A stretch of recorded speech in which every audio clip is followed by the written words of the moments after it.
En 1796, la France a vécu l'une des plus grandes destructions de richesses de l'histoire. Les assignats, la monnaie papier révolutionnaire, avaient perdu 99% de leur valeur en seulement 7 ans. Les familles qui avaient économisé toute leur vie se sont retrouvées ruinées du jour au lendemain.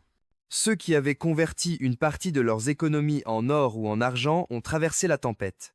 Cette leçon, vieille de plus de 2 siècles, reste d'une actualité brûlante alors que nous approchons de 2026.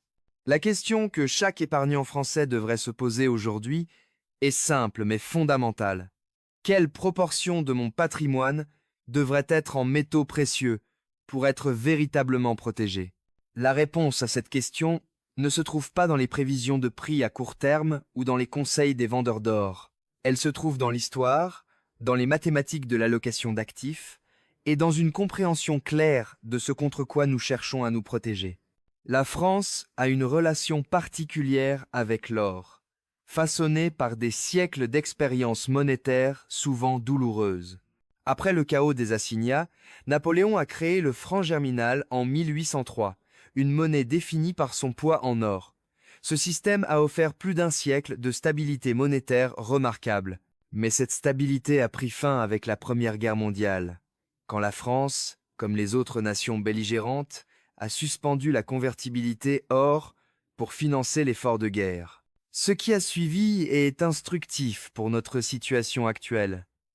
Entre 1914 et 1928, le franc français a perdu environ 80% de sa valeur par rapport à l'or. Les épargnants qui avaient gardé leur patrimoine en francs papier ont vu leur pouvoir d'achat s'évaporer. Ceux qui avaient conservé de l'or ont maintenu leur richesse réelle.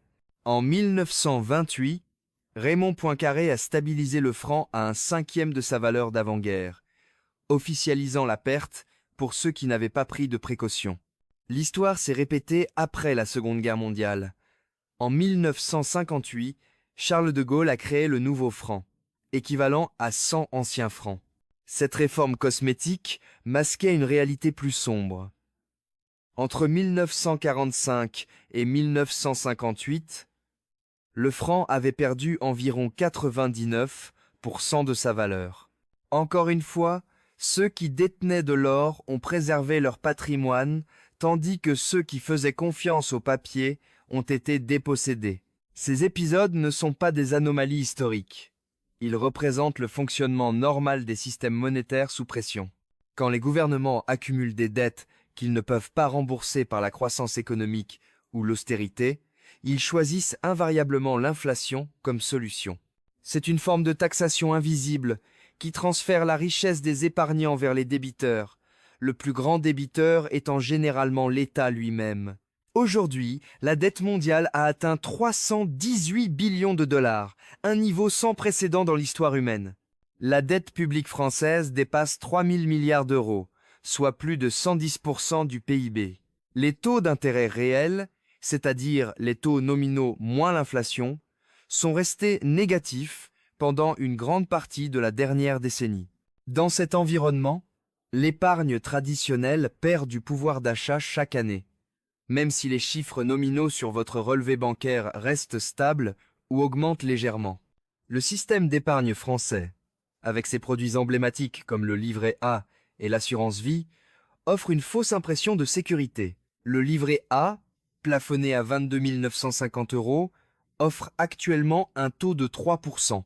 Mais si l'inflation réelle, celle que vous ressentez quand vous faites vos courses ou payez vos factures, dépasse ce taux, vous perdez du pouvoir d'achat malgré les intérêts perçus. L'assurance vie en fonds euros, longtemps considérée comme le placement préféré des Français, a vu ses rendements s'effondrer au fil des années, passant de plus de 5% dans les années 2000 à souvent moins de 2% aujourd'hui. La question de l'allocation en métaux précieux doit être comprise dans ce contexte. Il ne s'agit pas de spéculer sur une hausse du prix de l'or ou de l'argent. Il s'agit de préserver le pouvoir d'achat dans un environnement où les mécanismes traditionnels d'épargne sont structurellement défavorables aux épargnants.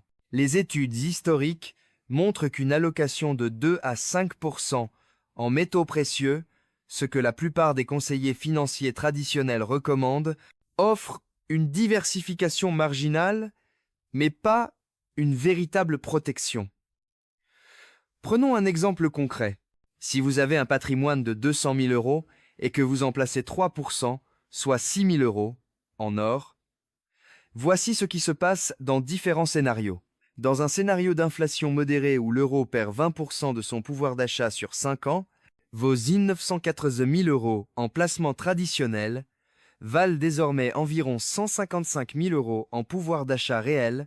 Votre or, qui a historiquement tendance à suivre ou dépasser l'inflation, vaut peut-être 7 500 euros. Votre patrimoine total en termes réels est passé de 200 000 à environ 162 500 euros. Vous avez perdu près de 20% de votre pouvoir d'achat malgré votre position en or. Comparez cela avec une allocation de 20%. Sur 200 000 euros, vous avez 40 000 euros en or et 160 000 en placement traditionnel. Dans le même scénario, vos placements traditionnels valent 128 000 euros en pouvoir d'achat réel, tandis que votre or vaut 50 000 euros. Votre patrimoine total est de 178 000 euros en termes réels.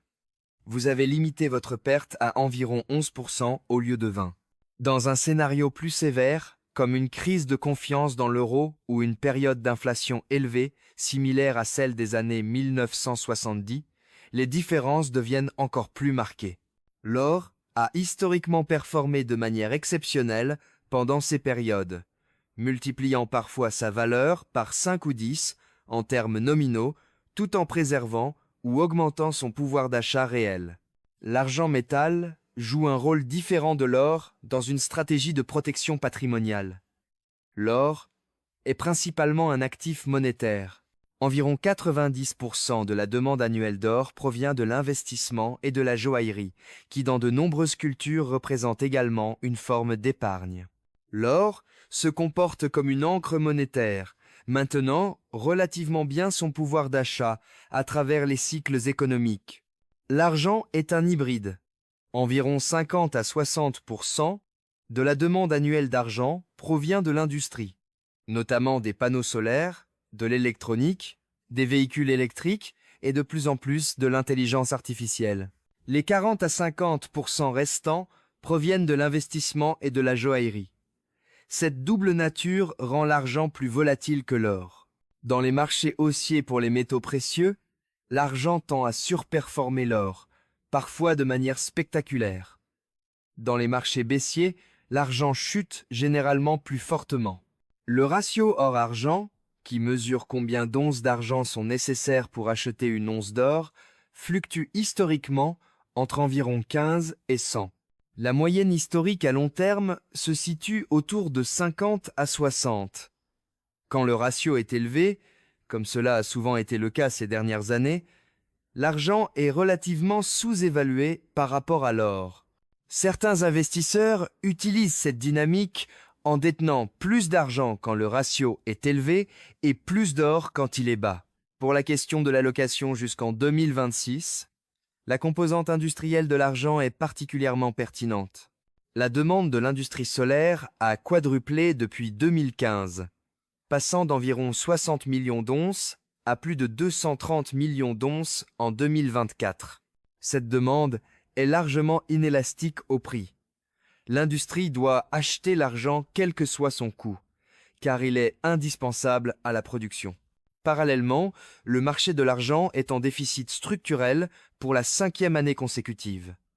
Les stocks diminuent.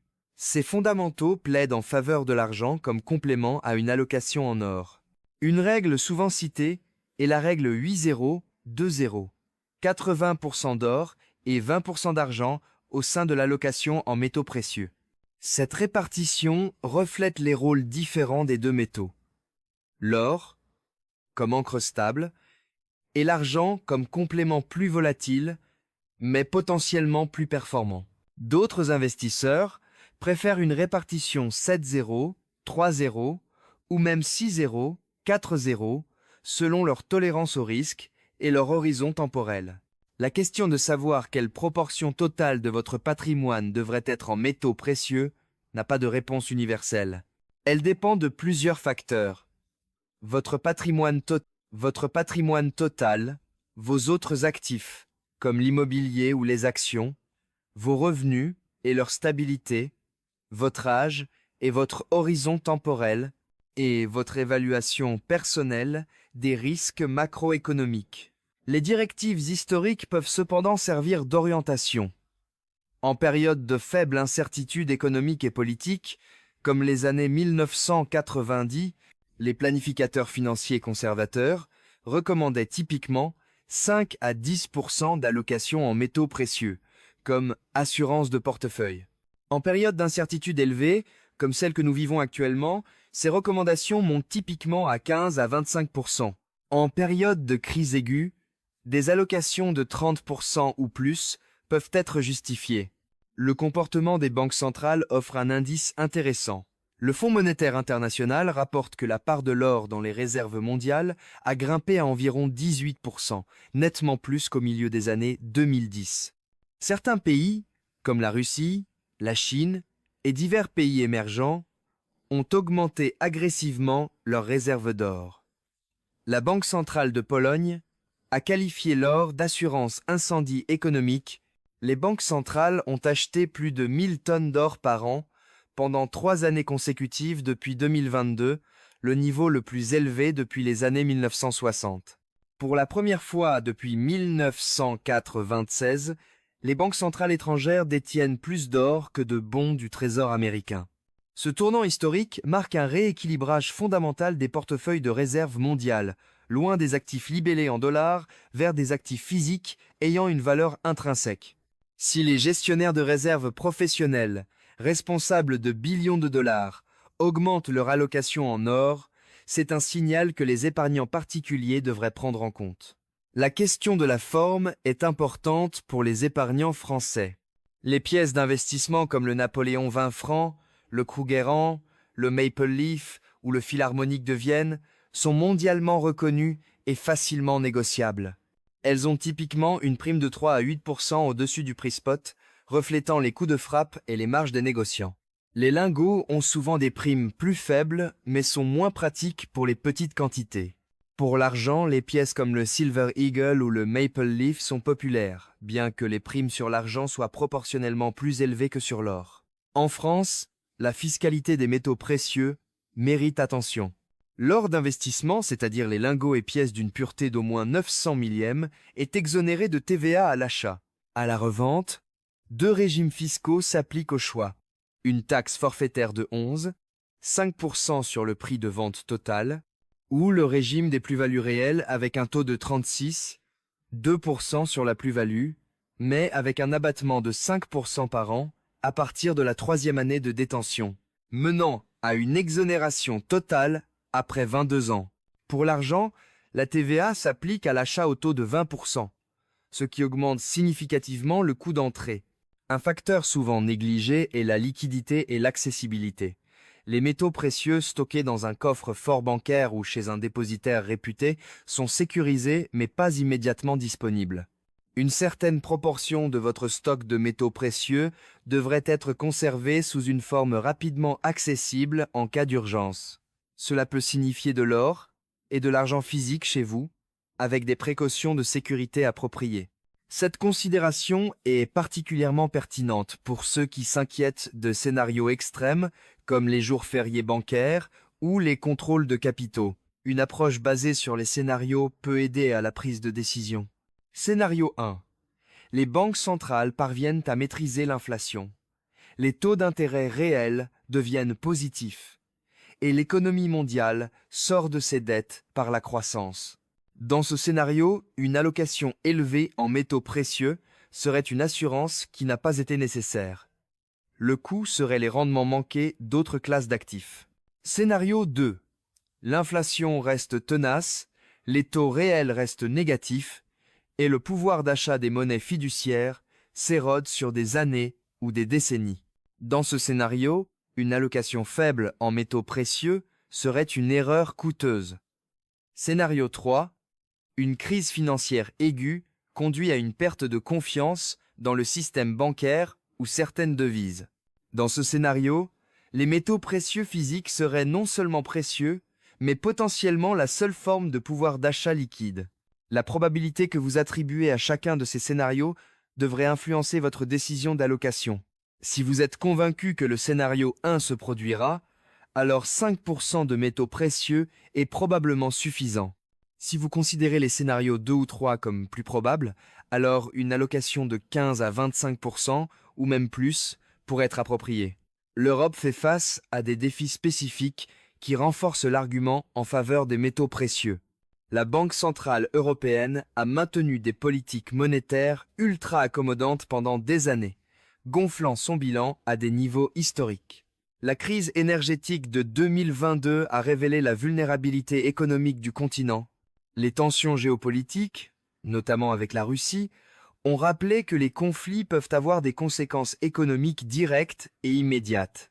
Dans ce contexte, la diversification vers des actifs qui ne dépendent d'aucune contrepartie, d'aucun gouvernement et d'aucun système financier prend tout son sens. La France, en particulier, fait face à des défis budgétaires croissants. La Commission européenne a placé la France sous procédure pour déficit excessif. Le déficit public français a dépassé les 5% du PIB en 2024, bien au-delà de la limite des 3% imposée par le pacte de stabilité et de croissance. La dette publique continue de s'accumuler, avec des paiements d'intérêts qui consomment une part croissante du budget de l'État. Cette trajectoire budgétaire augmente la probabilité de scénarios où le pouvoir d'achat de l'euro pourrait être compromis, soit par l'inflation, soit par des mesures plus directes. Les Français ont traditionnellement été de grands épargnants, mais leur épargne est concentrée dans des produits libellés en euros. Le livret A, l'assurance vie, les comptes d'épargne. Tous sont exposés au risque de perte de pouvoir d'achat si l'euro se déprécie. Diversifier une partie de cette épargne vers des actifs réels comme l'or et l'argent n'est pas une spéculation, c'est une prudence élémentaire face aux incertitudes qui se profilent. La question n'est pas de savoir si l'or et l'argent vont monter ou baisser demain. La question est de savoir si vous êtes suffisamment positionné pour préserver votre pouvoir d'achat dans un monde où 318 billions de dollars de dette mondiale, des taux d'intérêt réels négatifs et des interventions continues des banques centrales représentent la nouvelle normalité. L'histoire française des assignats aux dévaluations du XXe siècle nous enseigne que ceux qui ignorent ces signaux le font à leur risque et péril. Cette analyse est fournie à des fins éducatives et informatives uniquement. Je ne suis pas conseiller financier.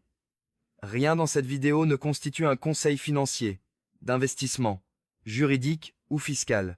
Consultez toujours des professionnels qualifiés avant de prendre des décisions d'investissement. Les opinions exprimées sont mon analyse personnelle et mon interprétation de données publiquement disponibles. Les scénarios décrits sont basés sur des modèles historiques et des tendances actuelles, ce ne sont pas des prédictions. Les performances passées ne garantissent pas les résultats futurs. Tous les investissements comportent des risques. Les prix de l'or et de l'argent peuvent fluctuer considérablement et chuter aussi rapidement qu'ils montent.